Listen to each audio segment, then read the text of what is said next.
भगवान श्री कृष्ण को नमस्कार करते हुए आप सभी का अनंत अकेडमी ऑफ मैथमेटिक्स में स्वागत है। Prove that every n dimensional vector space UF is isomorphic to f power n। तो let U1 U2 UN be a basis of U। भाई n डायमेंशनल वेक्टर स्पेस है U, तो इसका मतलब उसका एक बेसिस होगा, बेसिस में n एलिमेंट होंगे। U belongs to U can be expressed as, linear combination दिखाएंगे हम।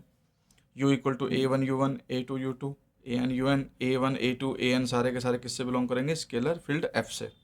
फिर हम डिफाइन करेंगे एक transformation T from U to F power N such that T of U is equal to, यानी कि जो स्केलर्स हैं उसकी पावर n का मतलब n डायमेंशनल्स, तो इसलिए n आएंगे यहाँ पर A1 A2 AN। इस तरह से ये डिफाइन है। U बिलोंग करता है U से और ये सारे एलिमेंट किसके हैं? F के।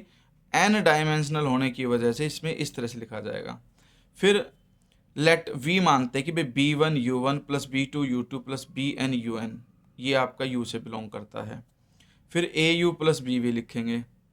AU प्लस BV जब हम करेंगे तो एक प्रकार से कंडीशन वही आ जाएगी AA1, क्योंकि देखो AA1 इधर आपका BB1 और U1 कॉमन आ जाएगा। फिर AA2 इसमें BB2 U2 दोनों में कॉमन आ जाएगा। इस तरह से AAN और BBN और UN दोनों में कॉमन आ जाएगा एडिशन करने के बाद। यानी कि एक प्रकार से A U की वैल्यू डाली, फिर B V की वैल्यू डाली, मल्टीप्लाई किया, पेयरिंग की और ये कंडीशन बन गई। अब ट्रांसफॉर्मेशन करता हूँ, T के अंदर पुटअप करता हूँ, तो ये जितने भी स्केलर्स हैं सबके बीच में कॉमा लग जाएगा। फिर AA1 comma AA2 comma AAN तक एक ब्रैकेट में आ जाएंगे, सबके बीच में प्लस है इसलिए प्लस का साइन लग करके BB1 BB2 और BBN एक उस ब्रैकेट में आ जाएंगे। पहले वालों में से A कॉमन आ जाएगा, सेकंड वालों में से B कॉमन आ जाएगा और इस तरह से ये ATU प्लस BTV बन जाएगा। तो इसका मतलब ये लीनियर ट्रांसफॉर्मेशन है। ये तो हमने प्रूफ कर दिया। लीनियर ट्रांसफॉर्मेशन प्रूफ करने के बाद हम प्रूफ करते हैं आइसोमॉर्फिक के लिए 1 1 के लिए हमने क्या किया? दो एलिमेंट लिए U और V जो बिलोंग करते हैं किससे? U से।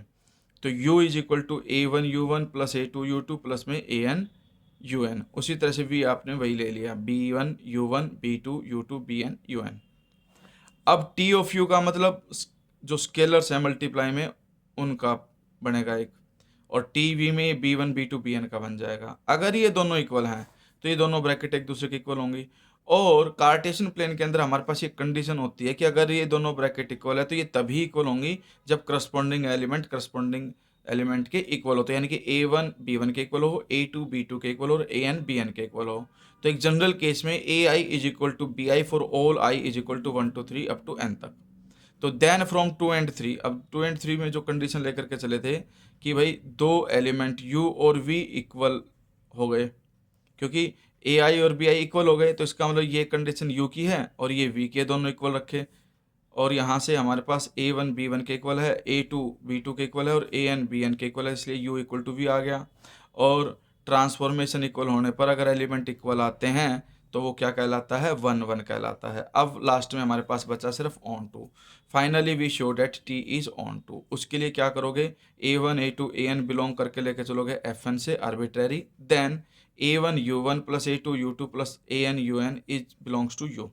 ठीक है, ये कंडीशन लेकर के चले, क्योंकि ऑन टू में क्या होता है कि जो आपके पास एक डोमेन होती है, एक रेंज, तो रेंज का एक एलिमेंट लिया हमने ये वाला जो U से बिलोंग करता है, उसको ट्रांसफॉर्मेशन में पुटअप किया।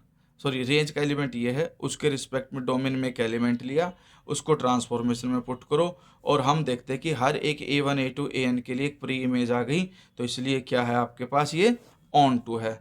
तो 1 1 हो गया, ऑन टू हो गया, लीनियर ट्रांसफॉर्मेशन हो गई। इसलिए क्या होगा? ये T is an isomorphism and hence U is isomorphic to FN। यही हमें इस थ्योरम में वेरीफाई करना था।